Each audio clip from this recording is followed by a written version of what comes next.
Usted me saca el tema de la dictadura porque piensa que me va a incomodar. Por eso usted lo hace. El público no es tonto. El público sabe que usted... Yo te pregunto ahora, lo de la dictadura, Agustín, porque tú eres de Argentina. Claro. Sí, una dictadura que pasó en el 76, yo soy del 89. Pero yo no tengo problema en contestarle lo que usted quiera. Bueno. Por lo tanto, yo se lo contesto. En el año 85, la justicia, en un gobierno democrático del señor Alfonsín, en el marco de la causa 13, dijo que en la Argentina hubo una situación de guerra interna. Usted lee eso que ha encontrado recién en internet, pues piensa que me va a incomodar. Y no me incomoda en absoluto. No, pero no te quiero incomodar. Quiero que contrastemos ideas. Por eso, de eso se trata fuentes, el periodismo. Con fuentes, claro. Con Ese fuentes. es el periodismo. ¿Sí sabías que eso es el periodismo? Segunda fuente. Sí, sé que eso es el periodismo. El problema es que acá ha habido fuentes, y su contraste han sido palabras en el aire. No me ha dado una sola fuente para contrastar las mías. ¿Qué fuente tiene usted, por ejemplo, sobre lo de los niños que pone en cuestión de que sea cierto o no que yo acabo de decir?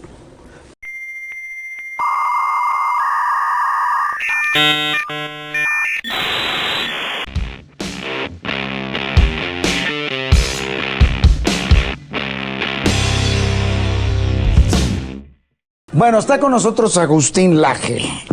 Agustín Laje, argentino, millennial, nació en 1989. Así es. Usted se interesa en las ciencias políticas desde muy joven, dice aquí su curry, que entre otras cosas, porque tiene dos currículums, el que tiene Wikipedia y el original. Sí. Ahí le ponen de ultraderecha, Sí. conservador, Sí. recalcitrante. Se equivocan. Soy de mega, ultra, super derecha. Se han quedado cortos. Se equivocan. No, son exageraciones de los editores. Bueno, de usted es licenciado en Ciencias Políticas por la Universidad Católica de Córdoba, en Argentina. Estudió contraterrorismo. Sí, en Washington. Y combate contra el crimen organizado. También allá en Washington, en varias universidades, es columnista. ¿Ya terminó su doctorado? ¿O lo está Estoy haciendo el doctorado, soy magíster por ahora y el doctorado en algunos años ya estaré terminándolo. Tiene la medalla de honor del Congreso de Perú, Sí. de la República del Perú, Sí, eso fue el año pasado.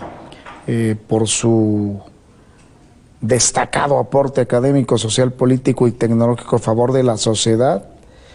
Bueno, pues ahí hay varias cosas interesantes en su curry. Agustín, viene a Durango, ahí está el libro, La Generación... Sí, este es el más reciente, salió hace un mes. Sí, La Generación Idiota. Sí. ¿Por qué La Generación Idiota? En verdad el título es un poco una trampa, porque parece que... Sí, hay que vender. Bueno, sí, obviamente los libros entran por la vista, ¿no? Claro. La portada es fundamental. Por la portada. Sí.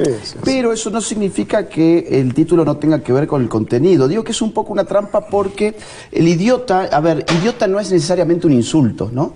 Ajá. Idiota es una palabra que tiene una raíz mucho más profunda en la antigua Grecia. De hecho, cuando uno lee los textos de Platón, por ejemplo, como La República, va a encontrar a la figura del idiota como aquel que se rehúsa a participar de la cosa pública. El idiota como aquel que se mira el ombligo las 24 horas, que pudiendo participar en la polis, sin embargo, no tiene ningún interés. ¿Por qué es un idiota? Bueno, idio significa lo propio en griego, ¿no? Por eso, el idiota es el que solamente se preocupa por lo propio. ¿Pero por qué es un idiota? Porque rehúsa ser libre. Participar en política es apuntalar la libertad. Y eso es lo que hemos perdido de vista en el siglo XXI. Que la libertad no es simplemente lo que yo elijo en mi ámbito privado, sino también qué incidencia tengo yo en el ámbito público, porque en el ámbito público se eligen muchas cosas que terminan siendo imperativas para el resto de la sociedad. Pensar que yo puedo ser plenamente libre sin ninguna participación en la discusión pública es algo que los griegos hubiesen dicho, esa persona es un verdadero idiota. Agustín, sus posiciones... sus argumentos, ayer los expresó incluso en el Congreso. Sí. ¿A qué fue usted al Congreso del Estado y por qué en esa tribuna conformada por diferentes ideologías, ¿no? Mire, a mí me han invitado de un movimiento de Durango que se llama Resistiendo por la Vida, la Familia y la Verdad, y han desplegado una agenda impresionante, un montón de eventos.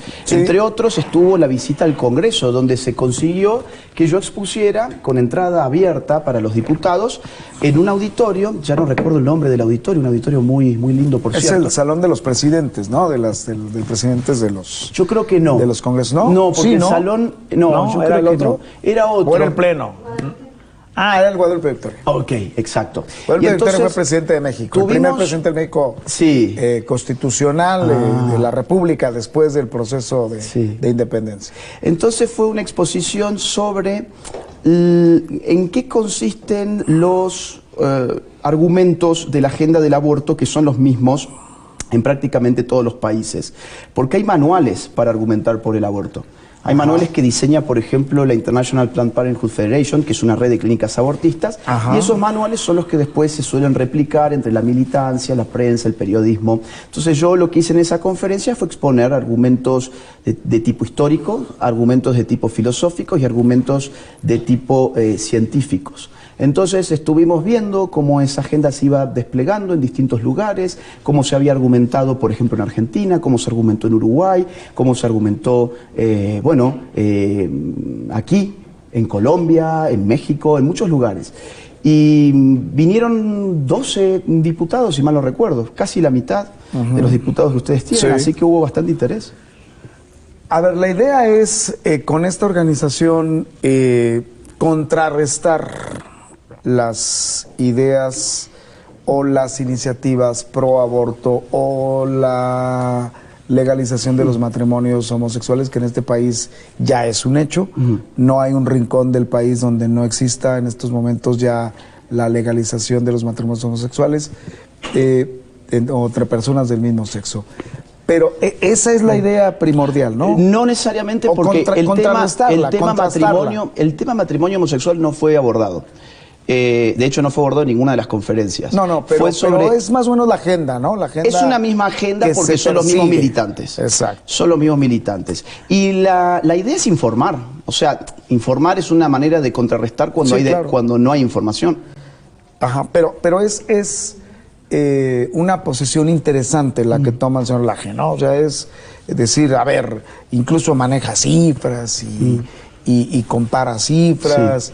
Hay quien dice que las manipula a su favor, que me parece difícil que se manipulen las cifras, pero cuando menos sí se pueden interpretar de alguna forma. Bueno, ¿no? mire, si me permite que pueda compartir algunas cifras, porque sí que es importante hablar de cifras, porque México tiene muy buenas cifras.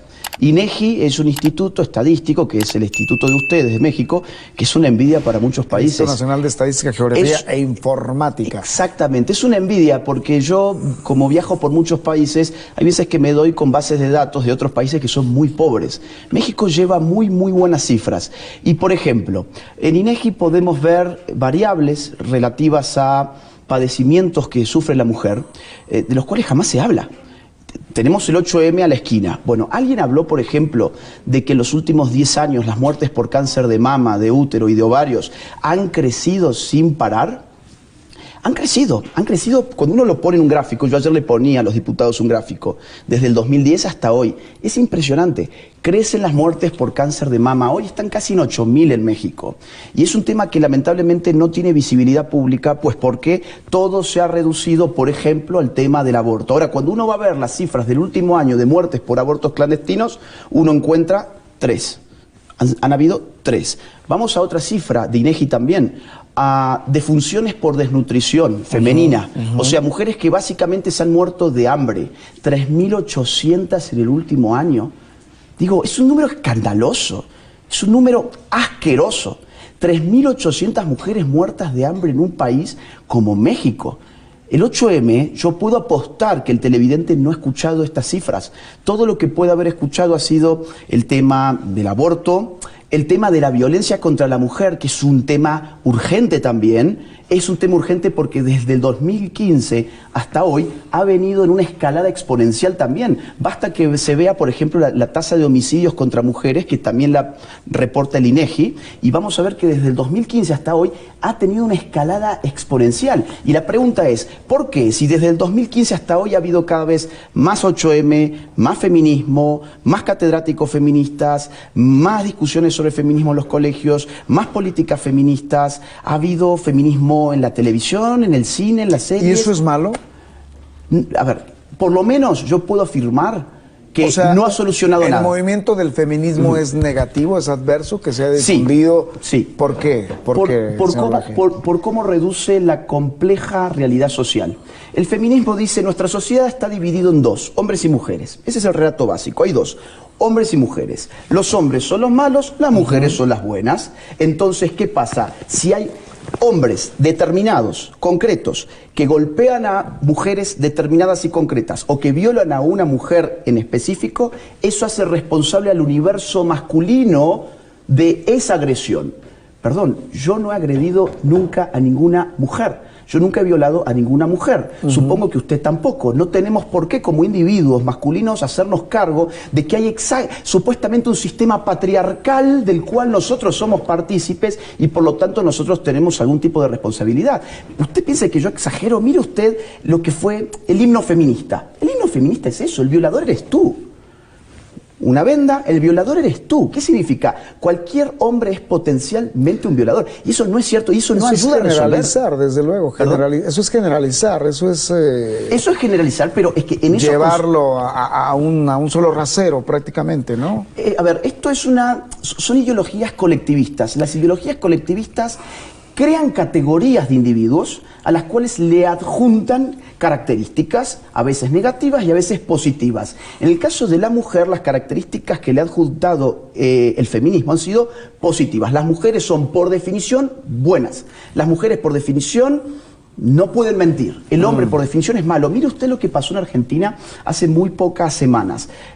Bueno, en verdad pasó hace un mes, pero hace pocas semanas se resolvió finalmente el caso. Dos mujeres torturaban a un niño de 5 años y lo mataron finalmente. Era la madre del niño y la novia de la madre del niño. Ambas, por cierto, eran militantes feministas y llevaban incluso al niño a las marchas a favor del aborto. ¿Qué hacían con el niño? Apagaban cigarrillos en sus genitales, introducían objetos en su ano y lo reventaban a patadas a tal punto que en un día se les pasó la mano y lo terminaron matando. Eso en Argentina. En Argentina. Ahora, ¿por qué le cuento este caso? No simplemente por el morbo, sino porque la justicia argentina termina resolviendo que eso no es violencia de género. Que eso no es violencia de género porque la mujer en este caso es la que ha matado al hombre. Y eso no cabe dentro de la definición de violencia de género según esa ideología, porque es que esa ideología no puede comprender casos que se salen de esa lógica absurda de que los hombres son todos malos y las mujeres son todas buenas. Pero yo creo que los extremos siempre son o aportan datos o acciones negativas, ¿no? O sea, digo, ese caso que me menciona es terrible. Pero ¿cómo podemos entender esa parte del cambio generacional y del avance que han tenido las mujeres en sus derechos? Porque parece decir, a mí el feminismo no, yo no estoy de acuerdo con el feminismo es exacerbado, es radical, todo lo que usted me comenta, Agustín. Pero entonces, ¿cómo deberíamos de contemplar pues a las mujeres en estos tiempos, Agustín? Es que yo no creo que haya habido ningún avance. Cada año mueren más mujeres asesinadas por hombres. Cada año hay... Por eso, ¿y hay que callarse? No, pero... ¿Se deben de callar ellas? No, lo que hay que hacer es cambiar la estrategia. Si yo llevo tantos años con una misma estrategia y los resultados son cada vez peores... Por eso, pero ¿cómo cambias la estrategia, Agustín? Abandonando... O sea, a ver, abandonando... ¿callándote? No, abandonando una ¿metiéndola ideología... abajo de la alfombra? Evidentemente no, por eso es que lo estoy diciendo aquí. Hay que ver la realidad social... Hay que analizar los datos y hay que concluir en este caso que cuanto más feminismos hemos tenido en México, en España, en Argentina, los datos nos dan peores. Da más violencia contra la mujer, da más feminicidio, da más violaciones. En España acaba de crecer terriblemente las violaciones. Entonces, quizás haya que abandonar esa retórica, quizás haya que empezarse a dar cuenta que ir a reventar la catedral de Durango no va a salvar ninguna mujer. Quizás haya que empezar a cuestionarse por qué hay semejante desigualdad ante la ley. Porque si a mí se me ocurriera salir a hacer un 1% de lo que hace el movimiento feminista todos los 8M en cualquier lugar, yo termino preso. Ahora, ¿realmente pensamos que esas mujeres son las oprimidas del sistema? Esas mujeres son privilegiadas porque pueden quebrar la ley sin tener ninguna consecuencia legal. Son privilegiadas. Digo, a ver, que algún televidente se anime a salir a hacer un 1% de lo que en Durango se hizo el 8M. Van a terminar presos. Ahora, ellas no terminan presas. Más aún, a los que no salieron a romper las cosas el 8M, a los que no salieron a romper las cosas el 8M, se les carga con el costo de reparar las cosas que se rompieron el 8M. Y las que han roto las cosas el 8M, pues no tienen ningún costo. Eso es un privilegio. Eso no es un derecho. Y que me digan a mí que esa es la forma de mejorar la vida de las mujeres, me están tomando de tonto. ¿Pero por qué ha crecido esto? Porque no es solo México. Sí, no. Es el mundo, Agustín. Porque tiene mucho financiamiento, tiene muchísimo financiamiento. Te pongo un caso. Pero ¿aquí en Durango hay financiamiento de esas mujeres? Muy probablemente.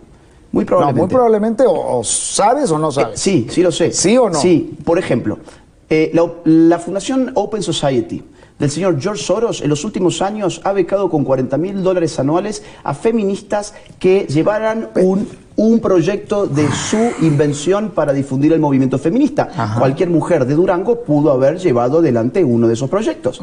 Entonces, las becas están abiertas a las distintas militancias feministas. Por otro lado, ¿por qué ha crecido? Pero Agustín, déjame hacer una pausa en Teleabierta, pero claro. Continúen en Facebook. Nos seguimos en Facebook.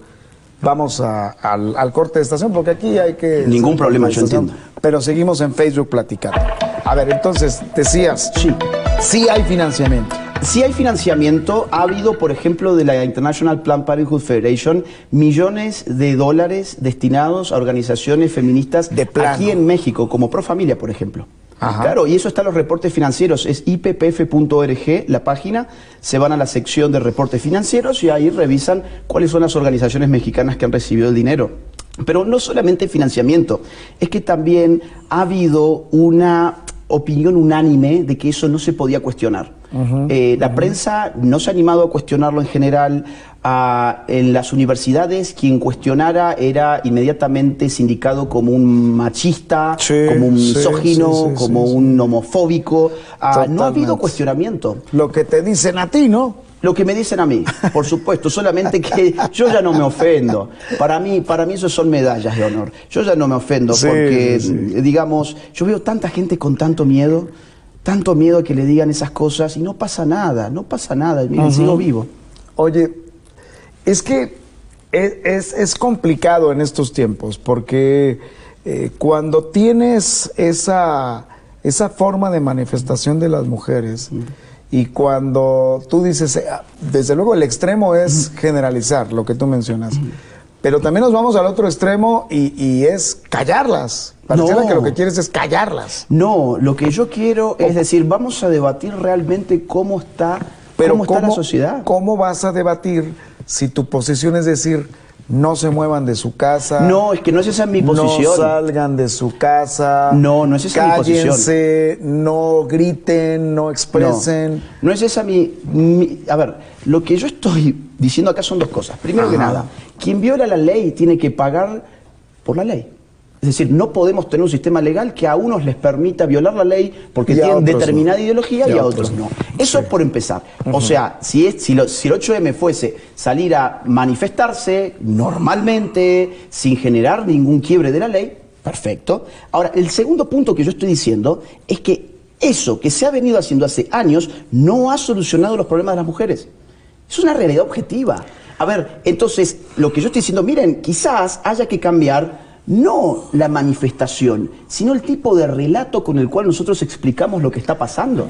¿Tú cómo...? Bueno, vamos a regresar a Teleabierta ya estamos en Teleabierta. ¿Tú cómo...? Porque eso sucedió en tu país, Agustín. ¿Cómo ves esto de 1979, ahí en la dictadura de Videla, y las mujeres en la Plaza de Mayo que fueron y pues se manifestaron? ¿Tú qué opinas de eso? Porque fue en tu país. Sí. ¿Qué opino de la dictadura o qué opino de la ¿Qué opinas de la dictadura y qué opinas de la manifestación de las madres con dolor que pedían y exigían ¿dónde están nuestros hijos? Bueno, fue la dictadura de Videla ahí en los 70s. No. Todavía no nacías, Agustín. En verdad, el método para desaparecer a las personas en Argentina empezó antes de la dictadura de Videla. Sí, La dictadura de Videla es del 24 de marzo del 76.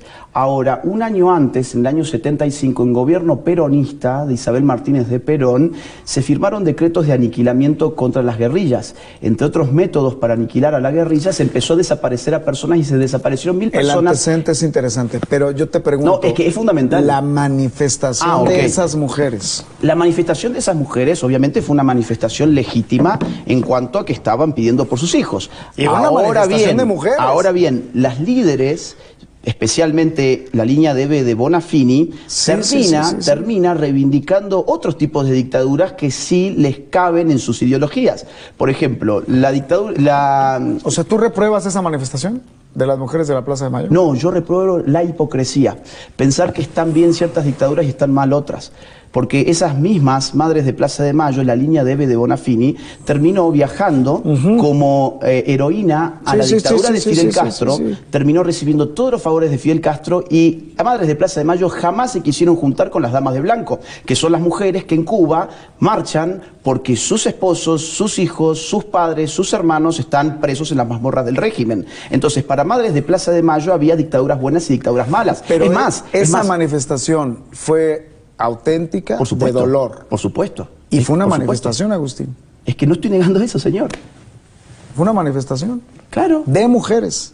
Pero, ¿qué es lo que usted me quiere argumentar? Yo lo que te quiero preguntar es, si esa manifestación que tú dices que fue válida, que tú dices que tenía un sentido, porque estaban las madres de la Plaza de Mayo buscando a sus hijos, queriendo saber dónde estaban, ¿por qué las de ahora no son válidas? Porque no generan ningún resultado concreto. ¿Y esas qué generaron? Bueno, que por ejemplo Europa financiara el movimiento Madres de Plaza de Mayo, que terminó teniendo gravitación política en los años de Néstor Kirchner sobre todo. Por eso, pero esas sí fueron válidas y las de ahora no. Es que no es que sean válidas o no, usted está reduciendo la cosa no, yo te a estoy un plano... preguntando. Yo te estoy preguntando. No, es que atrás de sus preguntas afirma cosas. A ver, mire. A ver, yo te pregunto, sin afirmar nada, Agustín.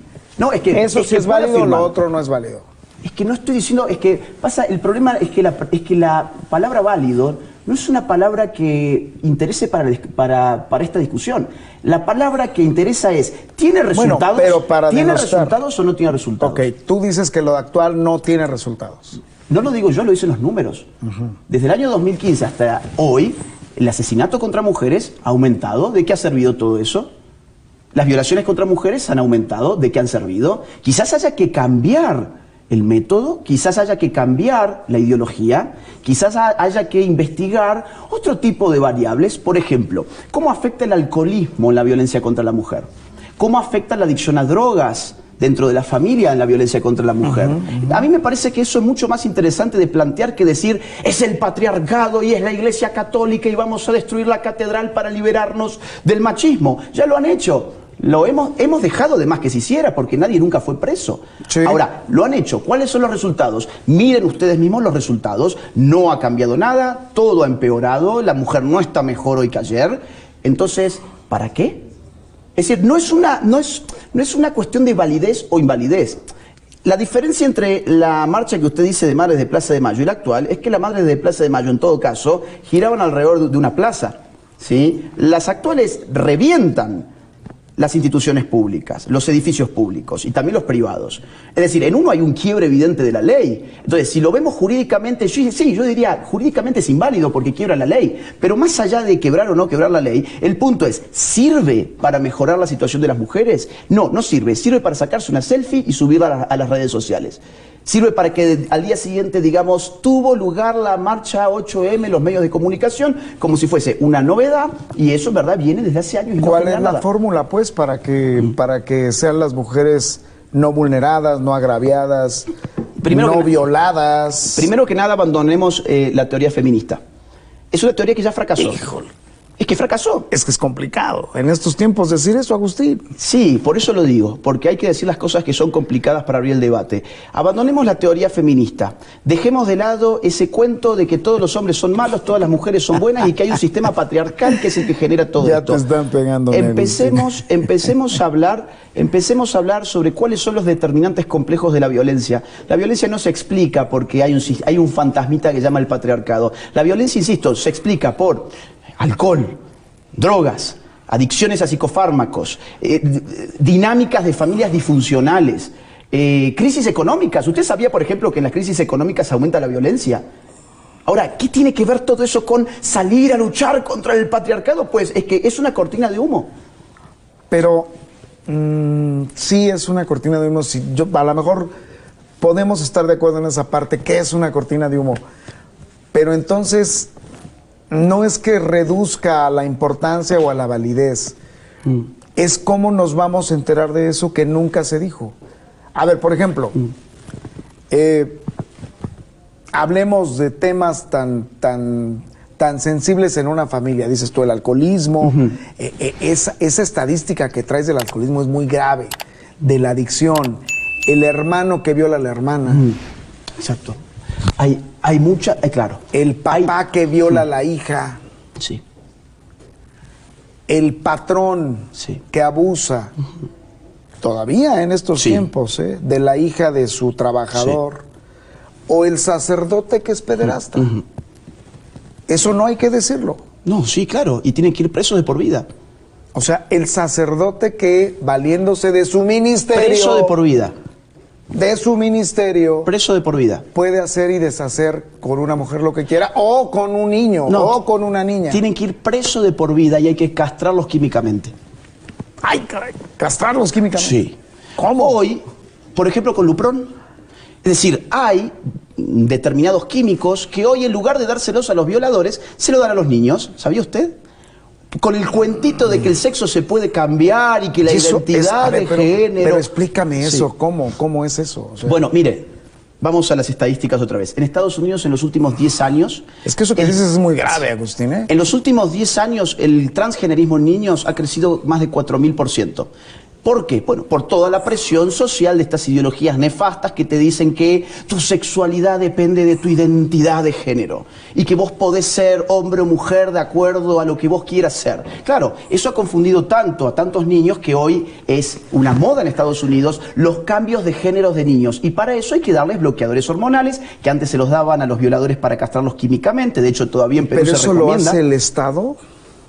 Eso lo hacen organizaciones privadas apalancadas por farmacéuticas que venden Lupron, por ejemplo, Avink, donde se les suministra a niños bloqueadores hormonales para detenerles la pubertad. Después se les empieza a suministrar hormonas sintéticas que su cuerpo no produce para generar cambios en el cuerpo, para transicionar supuestamente al otro sexo, y después viene el momento de las cirugías plásticas. Dice aquí que rechazaste lo de los desaparecidos cuando te pregunté lo de la Plaza de Mayo. Está muy documentado esto, y que tú prácticamente pues ganaste notoriedad por publicar el libro denominado Los mitos setentistas, sí, ¿no? Exactamente, lo que yo rechacé fue que fueran 30.000. Asegura que la represión de los militares que se desataron en la década de los 70 en Argentina fue en realidad una guerra entre los aparatos de seguridad y defensa del Estado y organizaciones guerrilleras. La causa 13, el Poder Judicial en el año 85 reconoció que hubo una situación de guerra interna. En el fallo de la juicio de ya sé por qué el no juicio te de las juntas lo de la militares. Plaza de Mayo. No, porque yo tengo documentos históricos para debatir, no opiniones. Mire usted, en el año 85, en el marco de la causa 13... A mí me hubiera gustado que trajeras, pero documentos de lo que estás señalando, esto de... No, es que, a ver, mire. Y que me dijeras, oye, mira, aquí traigo, tantos niños han sido afectados, tantos niños en Estados Unidos les inyectaron esto que dices. Se lo cito. Un daño irreversible, una investigación que acaba de salir hace un año en Estados Unidos. ¿Y con qué fin, además? Un daño irreversible. Porque eso que estamos hablando es un tema de lesa humanidad, ¿no? Exactamente, por eso hay que denunciarlos. Y usted, cuando lo encuentre, lo desafío a que lo ponga en su programa. Ya que le interesan las fuentes, yo lo desafío a que usted ponga en su programa las fotos de los niños mutilados por las a intervenciones quirúrgicas que se les está haciendo en los Estados Unidos. Lo desafío a que se lo ponga al público y que el público se lo reclame. Porque si usted verdaderamente tiene interés en las fuentes y lo que yo estoy diciendo, usted va a ponerlo en la pantalla. Yo tengo interés en las fuentes, Agustín. ¿Perdón? Sí tengo interés en las fuentes, pero entonces, las fuentes que cruzas como periodista. Sí. Yo soy periodista, Agustín. Yo no soy ideólogo, perdóname. ¿Y eso yo pregunto. Y si preguntar genera esta polémica, es interesante, que la gente lo escuche. Por supuesto que es interesante. El problema es que usted me está demandando fuentes y desde que empezamos a hablar yo le estoy dando las fuentes. De todo lo que estoy diciendo yo le estoy dando fuentes. Por ejemplo, es que usted, a ver, si no vamos a ofendernos, no vamos a ofendernos entre nosotros, pero usted me saca el tema de la dictadura porque piensa que me va a incomodar. Por eso usted lo hace. El público no es tonto. El público sabe que usted... Yo te pregunto lo de la dictadura, Agustín, porque tú eres de Argentina. Claro. Sí, una dictadura que pasó en el 76, yo soy del 89. Pero yo no tengo problema en contestarle lo que usted quiera. Bueno. Por lo tanto, yo se lo contesto. En el año 85, la justicia, en un gobierno democrático del señor Alfonsín, en el marco de la causa 13, dijo que en la Argentina hubo una situación de guerra interna. Usted lee eso que ha encontrado recién en internet, pues piensa que me va a incomodar. Y no me incomoda en absoluto. No, pero no te quiero incomodar. Quiero que contrastemos ideas. Por eso, de eso se trata fuentes, el periodismo. Con fuentes, claro. Ese es el periodismo. ¿Sí sabías que eso es el periodismo? Segunda fuente. Sí, sé que eso es el periodismo. El problema es que acá ha habido fuentes, y su contraste han sido palabras en el aire. No me ha dado una sola fuente para contrastar las mías. ¿Qué fuente tiene usted, por ejemplo, sobre lo de los niños que pone en cuestión de que sea cierto o no que yo acabo de decir? No, porque no lo he visto. A mí no me lo has presentado. Claro, ok. Yo ahora voy a hacer que mi equipo le mande todas las fotos de esos niños para que usted las Pero no me mandes las fotos. Mándame las denuncias. El libro mándame está, claro. la estructura de investigación. Un daño irreversible. Busque el libro de hace un año. Un daño irreversible. Okay. Un daño irreversible. ¿Es de tu autoría? No es de mi autoría. Es de una investigación que se hizo en los Estados Unidos. Ahora, y es un libro que ha tenido mucha polémica, además. Yo te preguntaría, esta jornada que has hecho en América Latina, porque no nada más es México, me he dado cuenta, es motivada esencialmente ¿por qué? O sea, ¿qué te motiva a ti a hacer este tipo de contrastes con estos movimientos y estar en contra de los feministas y estar en contra de estos movimientos en América Latina? ¿Cuál es tu motivación principal, Agustín? Mi motivación principal es, en primer lugar, defender la vida.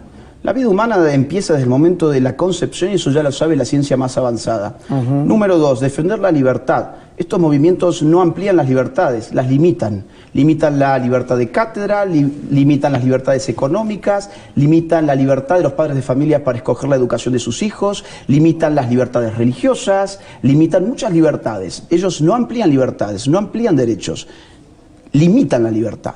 Y en tercer lugar, lo que quiero defender también es la familia, porque todas esas ideologías se han metido en la familia, y han empezado a carcomerla, han empezado a generar guerras de sexos, entre padres e hijas, entre esposo y esposa, son ideologías disolventes. Entonces esa es mi motivación, poder en un mundo donde en el nombre de la diversidad todos tenemos que callarnos la boca y festejar determinadas ideologías, yo prefiero salir y decir lo que pienso, investigarlos con fuentes oficiales. Mire, un dato interesante de lo que hablábamos recién. Global Market Insights, lo pueden buscar, es un sitio donde se venden reportes financieros. Uno de los reportes financieros que nos muestra un gran crecimiento económico es el de la cirugía de cambios de sexo. Va a pasar desde el año 2019 un tamaño de mercado de 316 millones al año 2026 a 1.500 millones de dólares las cirugías de cambios de sexo que hoy se están haciendo inclusive en los niños. Y que generan recursos. Y que generan recursos, ¿no? Exactamente. Entonces, insisto, a mí lo que me importa son las fuentes, por eso recién hubo este momento acalorado, porque si hay algo que a mí me interesa también como usted son las fuentes, y por eso me preocupo en tratar de tenerlas en la mano. Hoy tienes otra conferencia. Tengo una conferencia en una universidad que no recuerdo el nombre. ¿Cómo se llama, Rayito, la universidad? Nueva Vizcaya.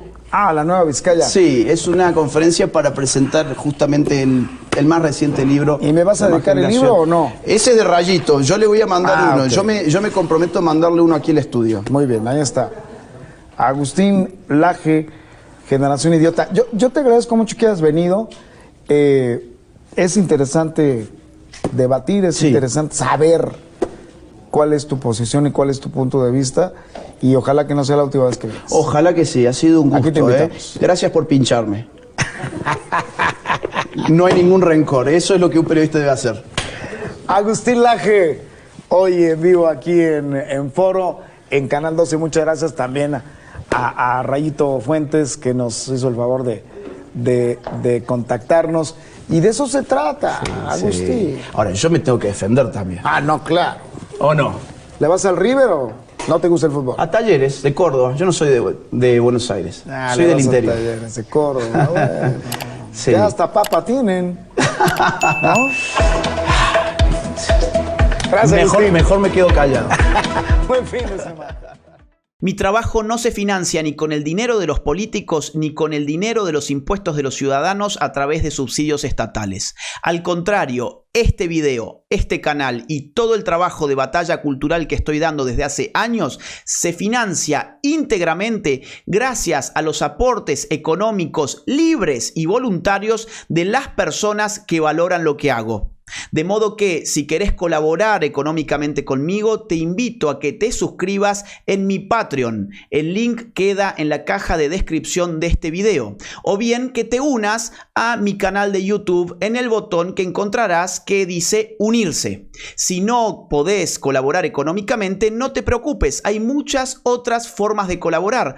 Por ejemplo, difundiendo este video en tus redes sociales, en tus grupos de WhatsApp y en todas las plataformas que consideres oportunas. Muchas gracias desde ya.